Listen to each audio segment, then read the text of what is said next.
is June 20th. New intro and all. Welcome on in to Daily Cards Live here on ClaibsOnline.com. And Bob Ramsey, we have a guest with us today, live from Rickwood Field. It's Mike Claiborne. I've heard of him.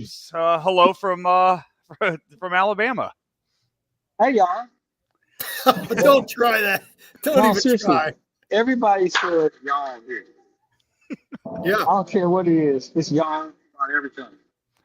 Y'all have a good time. Y'all this, y'all that. I'm just y'all everybody now.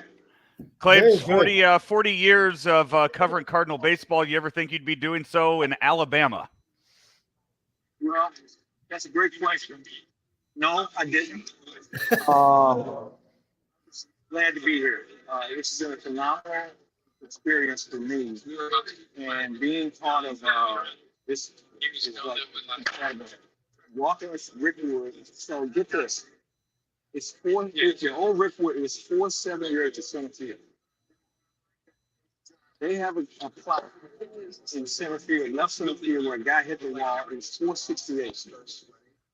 The history is so rich. It just exudes what the game is all about. Hey, Bill, how we doing? Bill DeWitt just walking by. It's just an incredible experience. And I never thought I would be part of something like this. I'm honored to experience this. Well, it's something, man. I can tell it means something to you, Mike. It means a lot, and not just for African American people and how we've finally come through and embraced the Negro Leagues, but anybody that loves history, anybody who loves social justice, anybody who loves just loves baseball, this part of history, not only, you don't want to forget it, you got to embrace this part of history. It's really important. Yeah, but you know what, Bob? The other thing that comes with this is this is not solely about honoring black players and things of that nature. It's about the game because white people are here, black people are here, and we've all come together because of the game of baseball.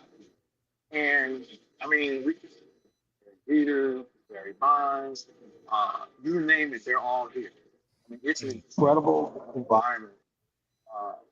Chris and I were hanging out with the commissioner. We're going to give you some suggestions on a few things, but I mean, it's just an incredible environment. I'm sitting at a table, Barry, Keith Sabathia, Dexter Fowler, Jimmy Rollins, Michael Binwan, I don't think who else is at the table. And then I sit at another table with all the umpires. And just hanging out and just talking to them and unless it's like a World Series or an All-Star game, you don't have everybody in the group like that. But man, it's just been like, it's like homecoming for me. Just seeing all of my people. Joe Torre, we started to talk for a bit, and we were telling Gibson and Willie Mays stories. And he was telling the same story I was telling you guys about when Bill White took Willie Mays to took Bob Gibson to Willie Mays' house for dinner, and Willie opened the door, and he said, "Who you got with you?" He said, "Well, that's Gibson." And Gibson was wearing glasses. He said, "You wear glasses?" He said, "Man, you gonna kill somebody." I mean, he had that hot-pitched voice. He said, "Oh, no, you wouldn't." And from that point on, Willie Mays hit like 210 or 213 against Bob Gibson for the rest of his life. He was scared to death of Bob. That's awesome. And so Joe and I are telling the story, and he said, "I've told that story 4 times yesterday." And I said, "I think I told him about as many times." We were just laughing about it. He said, "Man, I missed both of them." And we're really good friends.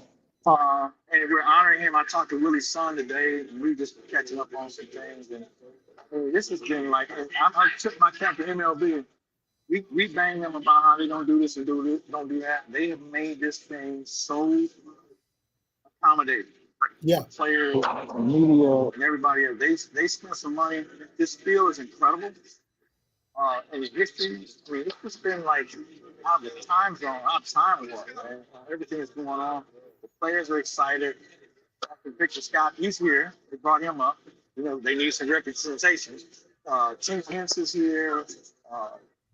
Chase Davis, former first round pick.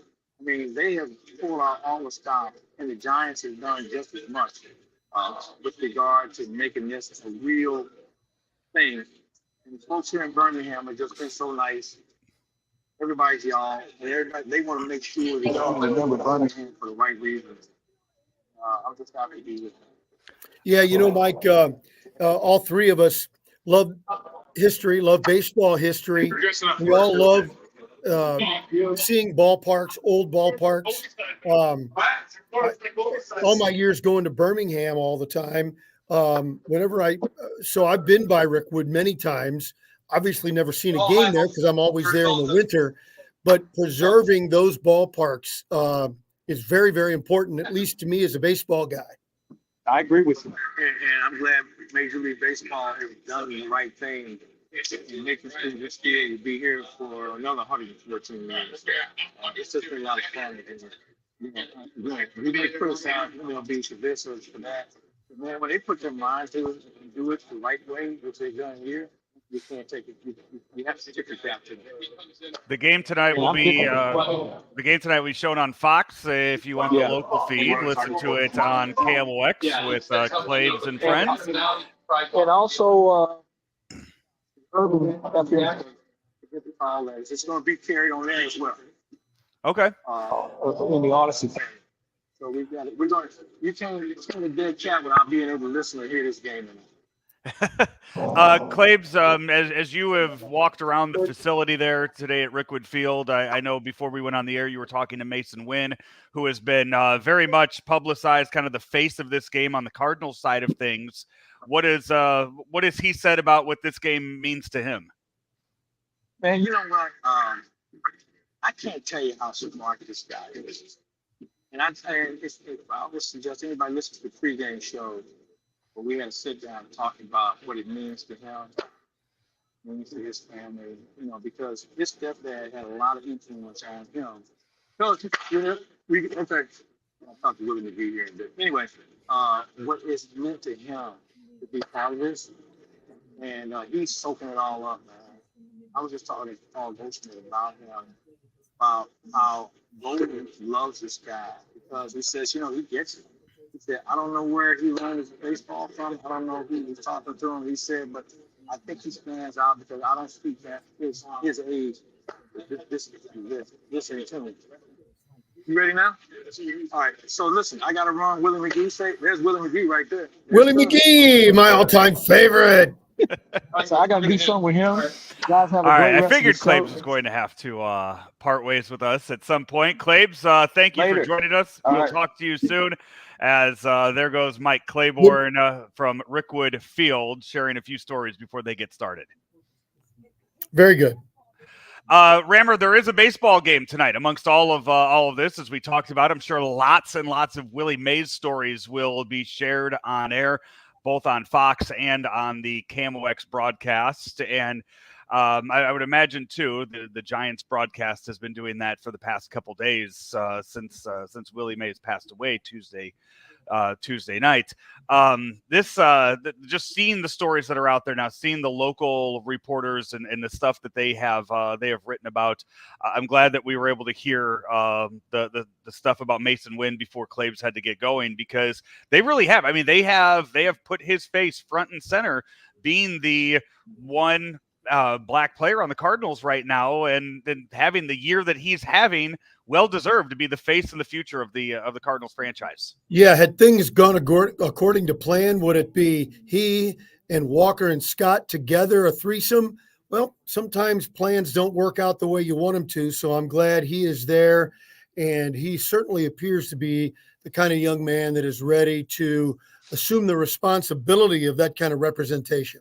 You heard Claibs mention it, and maybe you've seen Victor Scott is on the Cardinals roster for tonight. Major League Baseball treating tonight's game as they would a doubleheader, allowing both teams to add a 27th man to the team. Cardinals also made a move prior to the game as well, sending Chris Roykoff down to AAA and calling up Adam Kloffenstein. So he is the 26th man on the roster. Victor Scott is the 27th man on the roster. Victor Scott will not be back with the Cardinals this weekend unless something crazy were to happen. On the other side of things, the Giants, I don't know if you saw this, Rammer, they tried to activate Lamont Wade Jr. early from the injured list. He is an African-American on the Giants. They wanted to have him active for this game. He's currently injured. Major League Baseball did not allow that. They didn't allow him to come off the IL early for this special circumstance. They said he can be at the game, but we can't make him active and go around those rules. So Giants, which I get. I mean, if he is hurt, him being in the dugout is going to mean just as much as him being a 27th guy that you're not going to play anyway. Yeah, I agree with that.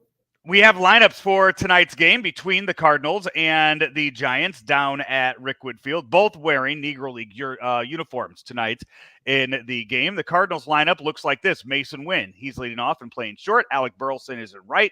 Paul Goldschmidt at first. Nolan Gorman at second.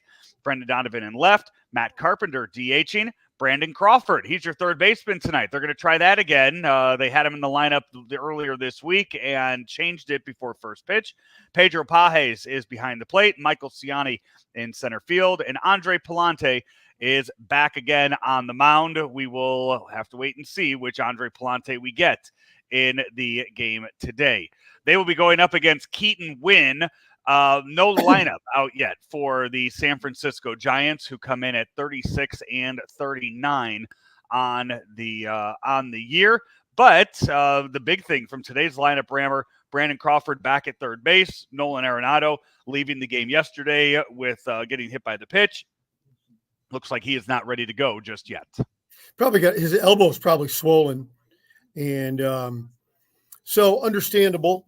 So, yeah, you just got to do what you got to do. The club is not playing well. As constituted, I don't think this team can win. And that puts them in, other than the Phillies and the Dodgers, the Braves are all banged up. The Mets are playing better, but this is a league of mediocrity. And so, they could, with their record, even if they're a couple games under 500, they still could get in. But that's not really what I'm talking about. I'm talking about being a good baseball team. They've got a lot of work to do, and it's either got to come from Goldie and Arenado playing close to their averages, their career averages. If they can even get close, it means they'll have an unbelievable second half because they've been so bad to this point, or bringing in outside talent, or elevating somebody from the minor leagues who appears to be ready to go. But as it's constituted today, this is not a good ball club. No, and you can, when they get on a hot streak, we can sit here and we can get excited about it. Rammer, fact of the matter is that for as good as this team has been since May, if you want to go back and look at their record and look at where they stand amongst all of baseball, we have now seen this team lose series to the Chicago White Sox, the Colorado Rockies, and the Miami Marlins. It's alarming. Yeah, that is not the sign of a good baseball team. That's not the sign of a playoff team right now. We could sit here and, they can win a series against the Orioles. They can win a series against some of these good teams out there. Those are games, those are teams that we will look back on. And if they miss the playoffs by 1 or 2 games, you can look at that and you can say they played the worst of the worst in Major League Baseball back in the early part of the season, and they weren't good. Yeah, they failed to win those, and the games in May and June mean just as much as they do in September. One more thing that I want to add to it, because it all ties together. We've been lamenting the rotation for months now. The rotation has been okay. The bullpen has been good until lately. So why has the bullpen not been good lately? Because the offense can't score enough runs. Every game you got a chance to win is close. So you need to use JoJo and Kittredge and Helsley. Or you got to go away from the formula. But I don't think it would be reasonable for guys like us, people in the media and fans, to be critical of John King or somebody else blows a save, because you're not giving your big three at the back end an opportunity to be rested and ready to go when you really need it. And this offense is an extreme problem.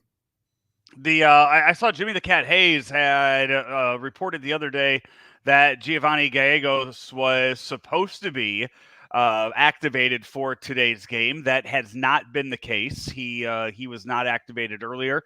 I would imagine that before the game starts, we will hear from some of the Cardinal front office, whether that's talking about the meaning of the game itself. Maybe at some point that gets brought up, or at some point during the broadcast it gets mentioned. No real word yet if we see Gallegos by Saturday back when the team is back in St. Louis. So that is something to keep an eye on leading into the game tonight. So that would be a guy right there. I mean, Klopfenstein, it's a name that you hear in the minor leagues a lot. Gallegos will be one. If he has figured out whatever was wrong with his arm, he's a good weapon to have coming back if you can find it again. Yeah. And again, the bullpen has not been as great lately as it has been most of the year, but that's because of burnout, in my opinion. The offense has got to step up. You say, well, the other day they scored 7 and lost. Yeah, but the damage had already been done to the back end of the bullpen by then. Mm-hmm. So you got to take that out of the equation. The offense it's got to get better, or this is just who it's going to be until you make a change in your roster. Cardinals and Giants at Rickwood Field in Birmingham, Alabama tonight. 6:15 game that will be broadcast on TV on Fox. And then on the radio, you can listen to Claibs and Friends on KMOX. The Cardinals and Giants will be off tomorrow, and we will come your way with a little recap and a weekend preview of that before we see Jordan Hicks start against the Cardinals on Saturday. And we will talk all about that tomorrow at the game, or before the game, Saturday and Sunday.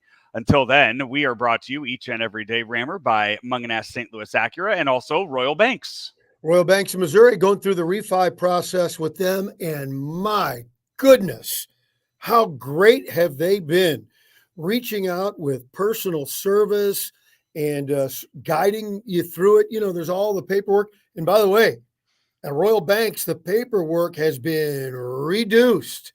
I'm telling you. The service provided at Royal Banks you won't find anywhere else. Royal Banks of Missouri, where better service means better banking. Member FDIC, an equal opportunity lender. He is Bob Ramsey. I'm Joe Roderick. This has been another edition of Daily Cards Live. Thank you to Mike Claiborne for jumping on with us, as well as we are brought to you each and every day by Royal Banks and Mungenast St. Louis Acura. We will talk to you again tomorrow right here on Claibs Online. Mungenast St. Louis Acura is making room for the 2025 MDX, so that means great deals for you on the 2024 MDX. We have over 100 2024 MDX models in stock, and you get financing as low as 3.9% for up to 60 months. Or you can lease a new MDX for just $559 per month for 36 months. Or get the MDX technology model for just $589 per month for 36 months. Mungenast St. Louis Acura, better than ever for you.